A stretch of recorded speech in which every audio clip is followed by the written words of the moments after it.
A paz, meus amados. Estamos aqui mais um dia refletindo esta palavra, a palavra de Deus, que nos anima, nos fortalece, nos encoraja, nos dá esperança, porque é a palavra de Deus. E estamos aqui no capítulo 16 de Gênesis. E nós olhamos nesse momento difícil que Abraão atravessa. No capítulo 16, no capítulo 15, Abraão, ele é animado por Deus. Deus o anima, lhe confirmando que ele terá um filho. Deus o anima confirmando que ele terá a posse da terra, que a sua descendência será grande, que a sua descendência será numerosa e que ele, na verdade, não iria poder contê-la. Deus faz uma aliança com Abraão e nessa aliança Deus pede que eles, a partir dali, executem a circuncisão de todos nascidos na casa de Abraão, todos aqueles que forem comprados de outras terras ou qualquer estrangeiro que esteja com eles. Bom, esse é um grandioso momento porque Deus se manifesta com poder na vida de Abraão. E curioso porque agora, no capítulo 16, começa relatando de Sara. E Sara já começa, na verdade, se queixando, colocando dúvidas, colocando tristeza, colocando o coração para fora. E começa assim: ora, Sarai, mulher de Abrão, não lhe dava filhos, tendo, porém, uma serva egípcia por nome Agar. Disse Sarai a Abrão: eis que o Senhor me tem impedido de dar à luz filhos. Toma, pois, a minha serva, e assim me edificarei com filhos por meio dela. E Abrão anuiu ao conselho de Sarai. Querido, esta é uma situação muito ruim. Na verdade, Sarai, como mulher de Deus, não era para ter feito tal proposta. E pior ainda, Abrão não era para ter aceito essa proposta. Repete-se um pouco o caminho do Éden.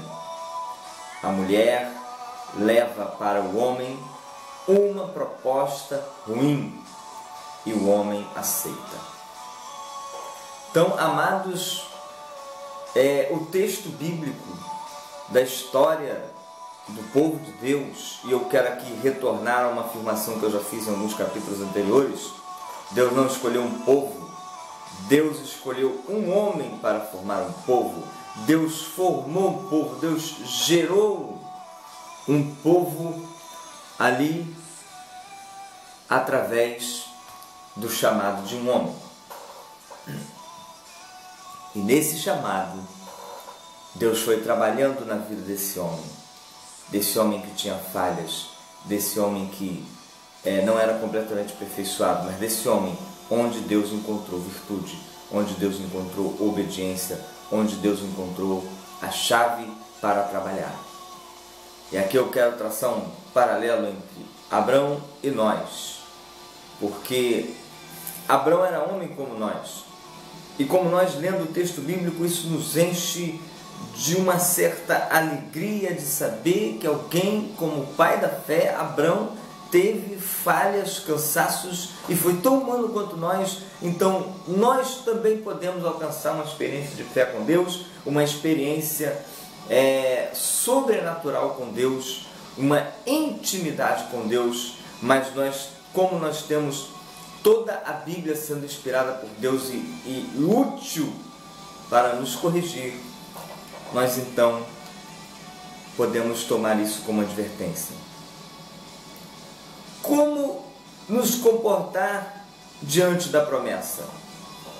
Não com esse comportamento ao qual Sara teve, e não com essa palavra, com essa anuidade, está aqui. E Abraão anuiu ao conselho de Sarai. Abraão anuiu ao conselho de Sarai. Deus teve amor por Agar, escrava, mãe solteira. Sarai incentiva Abraão a coabitar com a sua escrava. E está aqui. Então Sarai, mulher de Abraão, tomou Agar, a egípcia, sua serva, e deu-a por mulher a Abraão, seu marido, depois de ter ele habitado por 10 anos na terra de Canaã.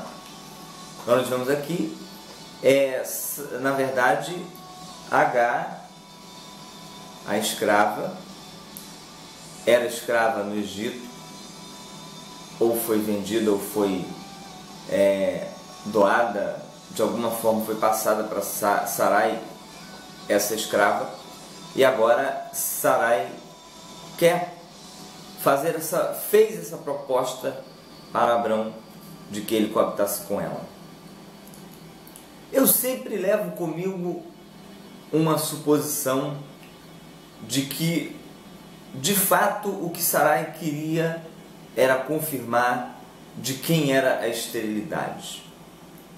Era uma falta de fé, misturado com orgulho, com individualismo, uma falta de zelo, de obediência a Deus, e também ali para ver de quem era a esterilidade. O fato é que Abraão engravidou Agar, e Agar teve filho.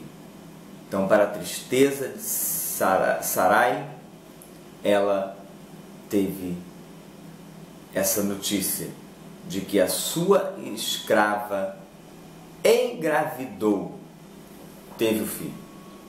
Então eu quero aqui, amados, destacar a misericórdia de Deus, porque fica evidente a misericórdia de Deus. A misericórdia de Deus na vida de Abraão, a misericórdia de Deus na vida de Sarai, a misericórdia de Deus na vida da escrava, porque essa escrava foi alvo do consolo de Deus, porque ela fugiu da presença de Sarai. Sarai estava importunando, impondo-lhe algum tipo de sofrimento, não sei se ia colocar em risco a sua própria vida.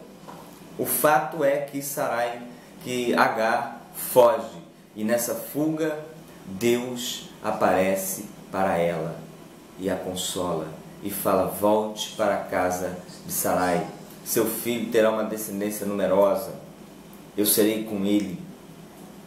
Amados, nós precisamos absorver esse caráter divino, um caráter misericordioso, que em meio ao erro, ao pecado, à fraqueza do nosso próximo, vai para incentivar o seu levantar, vai para incentivar a sua santificação, vai para incentivar o seu retorno à santidade, à vida com Deus, e não para apontar o dedo e acusar, mas para chamar ao arrependimento e à vida com Deus. Então, meu querido, eu quero aqui colocar algumas coisas. A falha maior nessa situação foi a falha do governo. Do governo de quem? De Abraão. Abraão falhou no seu governo, porque a responsabilidade era dele. E eu quero refletir aqui apenas algo rapidamente. Um homem precisa assumir a posição de governo.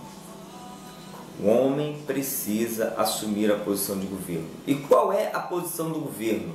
A posição do governo do lar, da casa, é enxergar a vontade de Deus, o plano de Deus, e permanecer fiel a esse plano. Há um plano para a tua vida, há um projeto de Deus para a tua vida, e você precisa se manter fiel a esse projeto. Não importa conselhos, não importa quem vem desanimar esse projeto. Se Deus te deu a visão, estabeleça, seja fiel. O outro a situação mais difícil do governo é manter a fidelidade ao projeto de Deus em face de sugestões de pessoas muito próximas. Você acha que pessoas longe, distantes, teus inimigos vão vir atrapalhar o projeto que Deus tem na tua vida, ou tentar atrapalhar? Não. Quem vai atacar o teu projeto, são pessoas muito interessadas no seu sucesso, perto de você, que em algum momento dá uma sugestão em que você vai desviar da rota originária que Deus te traçou. Então, um homem de Deus, um homem de governo, ele tem que entender todos os passos que Deus tem para ele, para que ele não venha desviar, nem para a esquerda, nem para a direita, daquilo que Deus tem para o seu caminho. É preciso suportar ser fiel, a fim de não atrair situações difíceis. Quem está no governo do seu lar, quem é homem de Deus, precisa suportar a época em que a situação é difícil, em que o nosso ibope está baixo, em que as coisas estão dando erradas, aparentemente, e que vem A, B ou C nos acusar das intempéries e dizer que estamos fora da rota, que podemos ter outra atitude que não aquela esperada por Deus. Então, o que eu quero afirmar aqui é o seguinte: se há uma promessa de Deus, há um espaço entre o cumprimento da promessa, entre o que nós vivemos e o cumprimento da promessa, e eu posso chamar aqui de um deserto, de uma espera, e nessa espera você não pode ser ameaçado. Você vai ser ameaçado, mas você não pode sair daquilo que Deus te deu. Então, querido, homem de Deus ou mulher de Deus, coopere para que a sua casa, o seu lar, esteja na rota que Deus tem para você. Mas, se pecarmos, se sairmos da rota, o que acontecerá?